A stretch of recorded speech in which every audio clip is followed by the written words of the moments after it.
اس ماہ مکرم میں اللہ تعالیٰ کی عبادات کرنے سے پہلے سے کئی گنا زیادہ اجر و ثواب ملتا ہے، اور اس حوالے سے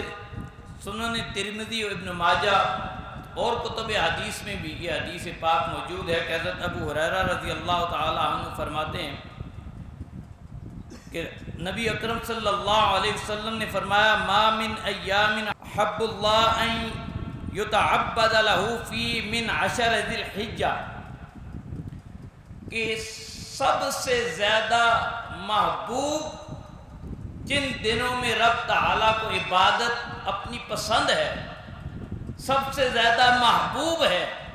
سب سے زیادہ رب کی نظر میں رب کے ہاں اس کا مرتبہ مقام ہے، وہ یہ 10 ایام ہے جو ذی الحجہ کے 10 دن ہے۔ اور اس دنوں میں جب انسان عبادت کرتا ہے، فرمایا یعدل صیام کل یوم منہا، کہ اس کے ایام میں ان دنوں میں اگر کوئی مومن روزہ رکھتا ہے، اپنے آپ کو دن بھر رب کی رضا کے لیے بھوکا رکھتا ہے، تو اس روزے پر اللہ کتنا اجر دیتا ہے؟ فرمایا بصیام سنہ،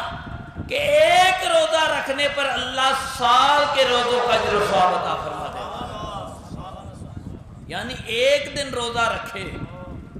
اور ان دنوں میں روزہ رکھنے پر اللہ اتنا خوش ہوتا ہے، اتنا راضی ہوتا ہے، اتنی رحمتیں عطا فرماتا ہے، جتنی سال بھر روزوں پر وہ اپنے ہاں رحمتیں سمیٹتا ہے، ایک دن کے روزے میں اللہ اسے وہ اجر و ثواب عطا فرما دیتا ہے۔ 2 دن رکھے گا 2 سال کے اجر و ثواب مل جائے گا، 3 دن رکھے گا تو یہ تو دن کی عبادت ہے۔ فرمایا وَقِيَامُ كُلِّ لَيْلَةٍ مِنْهَا، اور جو ان راتوں میں قیام کرتا ہے، نوافل ادا کرتا ہے، نفلوں سے رب کو راضی کرتا ہے، بِقِيَامِ لَيْلَةِ الْقَدْرِ، کہ ایک رات کے قیام پر اللہ لیلۃ القدر کا اجر و ثواب عطا فرما دیتا ہے۔ یعنی ایک رات نفلوں میں رب کو راضی کرتا ہے، جتنا رب لیلۃ القدر میں اجر و ثواب عطا فرماتا ہے، اس کی ایک رات میں عطا فرما دیتا ہے۔ اب جو 2 راتیں عبادت کرے، 3 راتیں عبادت کرے، 4 راتیں عبادت کرے، کتنا اجر و ثواب سمیٹ لے گا۔ اور لیلۃ القدر تو خود قرآن کہتا ہے کتنا اجر عطا فرماتا ہے، خیر من الف شہر، یعنی ایک رات عبادت کرنے پر 1 دن نہیں، 2 دن نہیں، 1 مہینہ نہیں، فرمایا 1000 مہینوں سے زیادہ اجر و ثواب مل جاتا ہے۔ ایک رات 1000 مہینوں پر بھاری ہے،